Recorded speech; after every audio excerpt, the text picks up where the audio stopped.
Market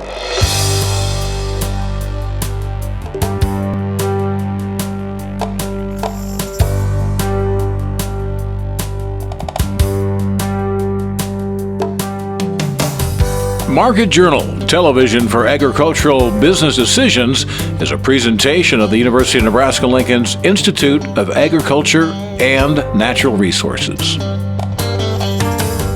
Promotional support is provided by the Nebraska Farmer Magazine.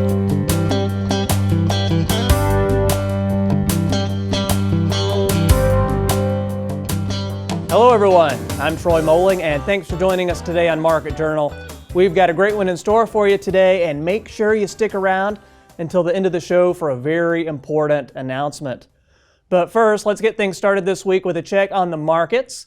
Central Valley Ag's Luke Beckman joined me on Thursday morning, and there was a lot to discuss, beginning with Luke's thoughts on current crop conditions, harvest progress, and early yield reports.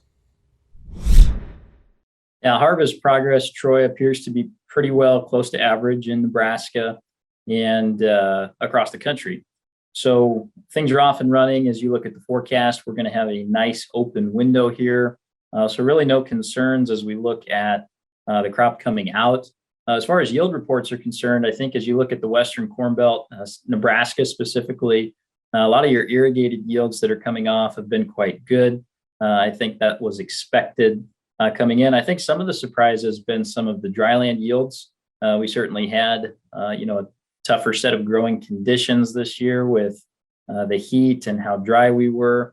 And some producers pleasantly surprised, I would say, on some early soybean and corn yields in some of those dryland scenarios. So it's really going to be a case of, I think the West versus the East. Both of those have been flip-flopped, I would say. I think folks thought that the Western Corn Belt yields would certainly be tough. And of course, as you get into the Dakotas, I think you're going to find a lot more variability. And you compare that to the Eastern Corn Belt, where they've had some disease issues. Sounds like those plants have shut down just a little bit earlier than what folks hoped they would. And so I think test weight might be kind of a problem, and yields are a little more variable to the east and not quite what they were hoping for. Then, Luke, you've got some export elevators in the Gulf that took a hit after Hurricane Ida. What's the latest there and the market impacts being felt? We are definitely still experiencing impacts from Ida. It's really been a logistical change just from our typical harvest flow. This time of the year, that New Orleans market, you're certainly pushing a lot of product out of the U.S. in that export corridor. And so from what we can gather, you're still only at maybe 60% of capacity, and that's probably a best case right now out of the U.S. Gulf. Specifically that New Orleans area. So what it's done is it's really redirected some of your trade flow. It's put more emphasis on other outlets out of the U.S. Those export elevators are certainly going to be working a little bit harder. They're going to be closer to capacity or at capacity. And so it's had some basis implications across the United States. And so if you're sitting in the Eastern Corn Belt, basis has certainly gotten soft. You just don't have that demand pulling bushels out of the U.S. through the river system like you would expect. And consequently, if you look at the Western Corn Belt or the interior, there's really been a strong pull for beans going to the Pacific Northwest. And so basis values for producers that are looking at cash bids, you've noticed that harvest soybean basis specifically in Nebraska and the Dakotas is probably a good 30 to 40 cents stronger than normal. And that has a lot to do with Hurricane Ida. But a little bit concerning that the U.S. isn't at full capacity right now with what happened with Ida. And we'll just have to watch going forward what that means for our export number that the USDA gives us. So with everything you've said, how aggressive do we need to be with our selling and risk management as we move forward? I believe, with what we just discussed, producers do need to keep that in mind as they look at soybean marketing specifically. We're just so dependent on exports. Now, I'm not sounding the alarm bell saying we're not going to export any beans. That's not the case. But if you're in a situation where maybe you really haven't started soybean sales, maybe you were in a dryland scenario where you were just unsure about production, as you harvest that crop and what you have, I'd really encourage producers to get sales on the books, especially if you can sell over $12 cash beans, which is where the market is today across the state. Those are really attractive levels and really, really good numbers. So it takes take stock of your current situation. And if you just don't have a lot of sales on the books for soybeans, I feel like you should get to a comfortable level. If you've been more aggressive on soybean sales, you're probably in a position where you can wait. Still might be prudent to look at putting a price floor under some of those unsold bushels. And then looking ahead to next week, big report from the USDA on the 30th. Remind us what that is and why it's important. So September 30th, we will see the quarterly grain stocks report. That's an important set of numbers. It helps us finalize the old crop carryout, that being 2020-21. And typically that is kind of a market moving day, just because you're only seeing that report 4 times a year. If you remember last year, that was the big surprise, kind of the last domino to fall that helped produce the big rallies. It was a very bullish report where grain stocks were cut by a pretty significant margin. As you look at next week going in, the cash markets really tell us what's going on. They tell us the truth about what's going on in corn and beans.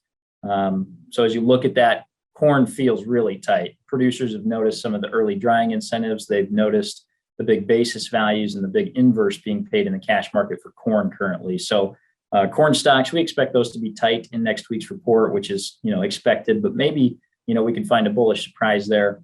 Soybeans, on the other hand, the cash market was comfortable coming into harvest. We just didn't feel as tight as maybe we thought all year. And we'd expect next week's report to confirm that. So be ready for that going into next week on the 30th. Next week, we'll be joined by Scott Irwin from the University of Illinois. Next up, with fall officially here, livestock producers are caring for summer calving herds through the breeding season. That can come with some challenges as forage quality tends to be on the decline this time of year. This can cause nutrient deficiencies resulting in decreased pregnancy rates. Market Journal's Bill Dodd spoke with UNL cow-calf specialist Kacie McCarthy about some key elements of keeping your summer calving herd ahead of the curve. Around Nebraska, many producers have opted to move from spring to summer calving in order to avoid death loss from potentially hazardous weather events, as well as help reduce labor and winter feed costs. However, there is a trade-off to the upsides of changing calving strategies. Low-quality forage this time of year can also mean weight loss, nutrient deficiencies, and a decrease in pregnancy rates for young cows. And so when we switch to May or July calving, that ultimately shifts the forage quality impacts that might have on reproduction. And so forage quality is going to peak around June. And so those spring calving herds are going to hit those peaks, especially around peak lactation in about 60 days. Now, when we start shifting to those summer calving seasons, things to consider, especially with our younger females, they're still growing. And so supplementation strategies may be advantageous for those females moving out of calving into the breeding season when we start seeing a decline in that forage quality. And so research out of the Goodmanson Sandhills lab in the Sandhills has seen that with forage quality peaking around June, we start to see a rapid decline through November. And so with the opportunity out there, we've got 2 herds looking at a March and a May calving herd and have been working on supplementation strategies ultimately to start increasing that body condition in those females moving through breeding season and help with reproduction and increasing those pregnancy rates in those females. As we go through the latest breeding season with low forage quality, you're more than likely needing to turn to supplementation in order to meet nutritional requirements. 2 key things you'll want to consider as we head into the winter months are good sources of both protein and energy. With upland range, we see a lot of that nutrient decline, and so we're deficient in metabolizable protein. And so when we think about supplementation strategies, sometimes providing a rumen-degradable protein, such as maybe an alfalfa or cottonseed meal, may be beneficial to meet those protein requirements. However, we still need to think about energy. And so a really good resource would be distillers, especially throughout the state. Although prices have been increasing, it does meet those protein and energy requirements. And so we can target anywhere from 2 to 5 pounds of a distiller's supplement to meet those requirements and ultimately help increase that body condition in those females, especially around breeding season. And so we start seeing that decline in forage. And so thinking about your supplementation strategies moving into breeding, and then even into this winter, when we think about some of those cows moving into winter, it may be advantageous to look at a protein and energy source. One thing you'll want to be observant of throughout the breeding season and into the winter months will be the body condition score of your young cows. As summer calving cow herds graze on higher quality forages during early lactation, some cows may have a higher body condition score than others. So when we think about a target body condition score, I really like to back up and really think about body condition score at calving. And so we're setting these females up in the winter. And so thinking about that late gestation supplementation and increasing body reserves to move those females through calving and then subsequently into the breeding season. Now, when we start switching the timing of our calving season, body condition reserves are going to be critical, especially when we think about some of those lower condition score females. They're still trying to get back into form ready to breed again.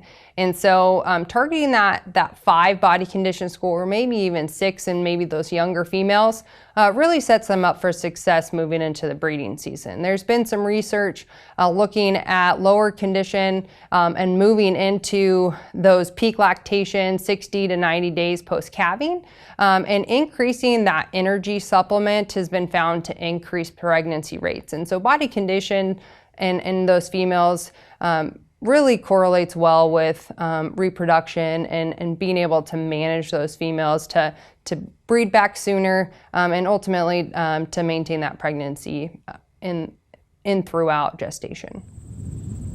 Beyond managing body condition scores, one more thing to consider as we head into the winter months are pregnancy detection, as well as the possibility of thinning the herd. Really thinking about pregnancy detection at this point as well. And so being able to cull those open females, thinking about how we might be managing those females moving into the fall, that's also a really good tool to help separate and manage those females maybe a little differently if we have opens and want to retain them through winter, or maybe this might be a good time to sell those females as well.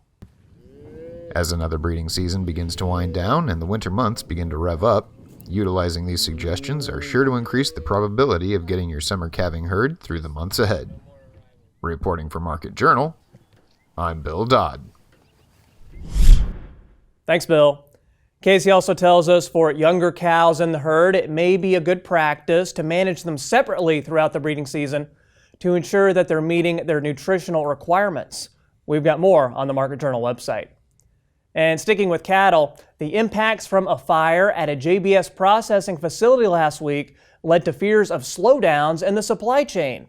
Fortunately, the fire didn't affect the plant's primary production areas. Still, though, this latest plant closure highlights concerns in an industry that has already dealt with COVID and cyber attack disruptions. I was joined by UNL Livestock Marketing Economist Elliott Dennis to get his thoughts on last week's incident.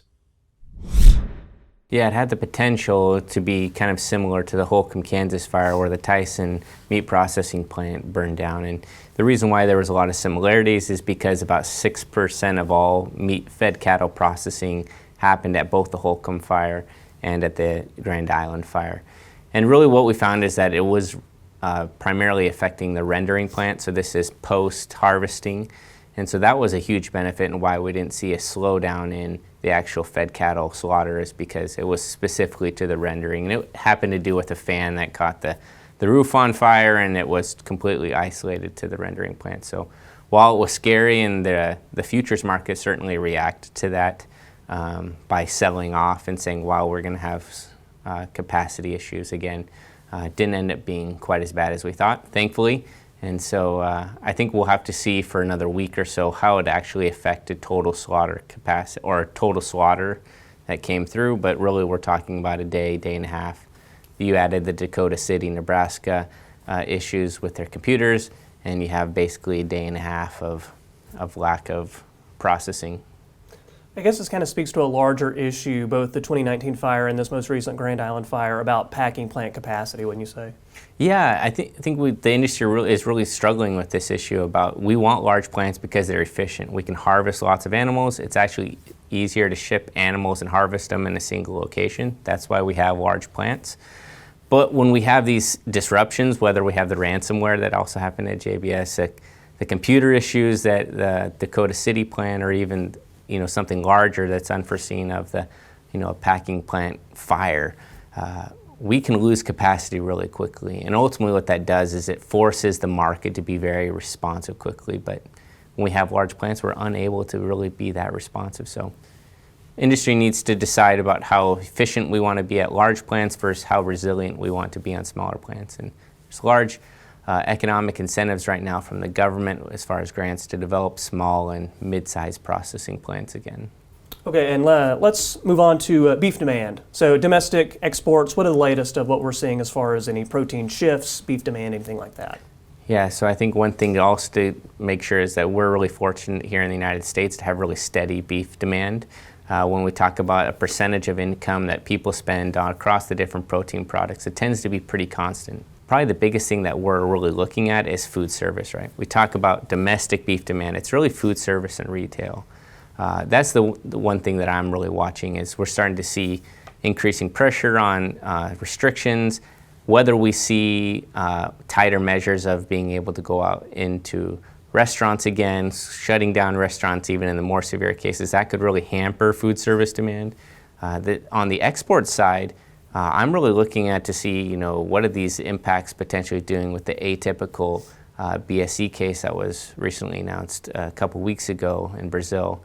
Now, we do have to make sure there's a distinction between atypical and classical BSE. Classical has human health issues, and that's why there were such severe trade repercussions when we imported that cow from Canada, and why we pretty much lost export access overnight. Atypical, we don't really know why it occurs, and there's no known human health component to it. And so while the Chinese have put in some export bans in a few of the other countries on importing Brazilian beef, whether that's temporary or that tends to be a longer-term solution for them remains to be seen. And here we are recording this on a Tuesday, monthly Cattle on Feed report on Friday. So this interview will air right around when that report comes out. So for the folks at home watching, after they finish watching this interview, what can they go check out on that report? What are you going to be watching? I'm going to be looking at the marketing levels and the weights at which the cattle were placed. Two things that we've really been concerned about is the cost of feed. So corn prices, there's a lot of uncertainty in the corn price. What we know feedlots tend to do is that when corn is really high, we tend to like to place heavier cattle because there's less cattle or days that they have to be on feed, which means they kind of reduce their total cost of gain. So I'm going to be looking at the weights that are being placed at. Particularly here in Nebraska, we tend to place heavier cattle already. Particularly in Texas, they tend to place lighter cattle. So I'm going to be looking at that. And the second thing is I'm going to be looking at marketings. We already have had pretty high levels of cattle on feed already. And so what marketing does will really give us an indication on how much cattle we're going to carry over into the new year. Elliott tells me that as we move into the final quarter of 2021, he'll continue to keep his eye on herd liquidation. He says that has the biggest impacts in both the short and long term. Next up, in the research world of agriculture, it's rare to be able to study a single piece of land for more than a few years in a row. But one land tract near Scotts Bluff called the Knorr-Holden plot has been researched continuously for a century. Now listed on the National Register of Historic Places, the Knorr-Holden land is considered the oldest irrigated corn research plot in the world. Read more about the interesting heritage of this remarkable research in the September issue of Nebraska Farmer. Next up, earlier this summer, the U.S. Senate passed the Growing Climate Solutions Act. The bill aims to make carbon credit markets more accessible to farmers and help them collect on carbon credit revenue. UNL Ag Law Specialist Dave Aiken is set to deliver a webinar on this topic. Well, recently the U.S. Senate passed the Growing Climate Solutions Act, which, if it becomes law, would provide a lot more transparency in the carbon credit market. Right now, I can't tell you what prices farmers are getting for carbon credits because there's no central market mechanism. And it's all by private contract, and those are confidential. And it's kind of the wild, wild west out there. So the Growing Climate Solution Act, or Senate Bill 1251, would try to set some ground rules for these carbon markets, at least as far as the ag side of it is concerned. And it would be a huge step in terms of making carbon markets more transparent and more farmer friendly. And so that's what I'll be talking about in the webinar at the end of September. With an ecosystem under threat of climate change, Dave says this webinar and proposed legislation aim to confront the subject and introduce this bill as part of a larger solution. Increased awareness of the severity of climate change, as we're seeing this summer with, flood. The eastern part of the United States has, been flooded. The western part of the United States is largely under wildfires. This is kind of an unprecedented extreme weather situation. And ag is going to be impacted by this in a variety of ways. And one of the positive ways that ag may be impacted is through the opportunity to sell these carbon credits. Now, it's not something that is, I think, a super duper opportunity right now, but the webinar will help you see what some of the issues are, why it's hard to get the information that you would like to get, and how this proposed federal law would make things a lot better and a lot clearer for farmers who are trying to figure out if selling carbon credits is something they want to do or not. This free webinar is the latest event to come from UNL's new Center for Agricultural Profitability. It takes place at noon on September 30th. You can register online at cap.unl.edu, and we've got a link on the Market Journal website too. Time now for weather with Nebraska Extension Ag Climatologist and Market Journal Chief Meteorologist Al Dutcher. Al, what have you cooked up for us this week? Well, folks, here we are again this week for the forecast, and actually it's not going to be a forecast because currently I'm in Michigan celebrating my mother's 80th birthday, and we're going to actually put a new kitchen in for her, so I won't be returning until next week with the regular forecast. I thought this was the perfect opportunity to show you what the latest 3-month and winter forecasts are that were put out by CPC, the Climate Prediction Center, last Thursday, the 16th. Why this is important is because we do know that there is going to be likely a weak La Nina or La Nina-like conditions developing in the equatorial Pacific over the next couple months. And it does have some implications for not only the fall harvest period, but also for winter precipitation. So I want to show you last month's comparison to this month's comparison so you can see how CPC is changing their maps in relation to the more current data that's available for them to make their forecast. So the first thing we'll draw your attention to is the October through December forecast that was issued last month. Notice the core area of above normal to the southwest. Basically, the southwestern portion of Nebraska has just a slight tendency toward above normal temperatures. The latest forecast has actually shifted this area in the southwest slightly toward the south or toward the northwest and to the west, and it's kept pretty much the position the same. So we're not seeing much change, at least in the October through December temperature forecast. There is some significant differences a little bit on the precipitation forecast. Most of the states showing a slight tendency toward below normal precipitation, with the strongest occurrences occurring in the southwestern panhandle and western Nebraska. The latest update has pushed that probability levels for the panhandle and the southwest much farther to the southwest. They have increased slightly to the east and to the north, the slight tendency for below normal precipitation, and they've also increased significantly the likelihood of above normal precipitation in the Pacific Northwest, which is the breeding grounds for the storm systems that will move across the western United States. So this to me is a little bit better sign that we may see a little bit more active weather, particularly as we get into the latter half of the fall period. Looking further out, when we looked at CPC's forecast for the winter period that was issued in August, we see that most of the Central Plains region has equal chances of above normal, normal, or below normal temperatures. The latest forecast has actually lifted the area of above normal temperatures up towards southern Nebraska and extended it much farther to the north in the Great Lakes region.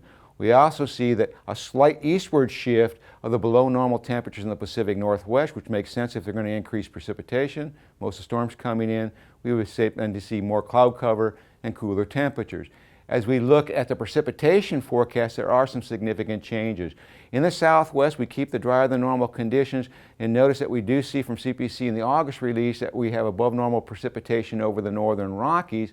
In the latest forecast, we've actually seen them extend that farther southward and much farther eastward into the plains of Montana, and also a secondary area over the Great Lakes with above normal snow or above normal precipitation, which generally translates for most of the Great Lakes into above normal snowfall. So this actual extending outward should be a caution to the folks in the northern plains that most likely we're going to see a few stronger storms move through this winter period compared to last winter.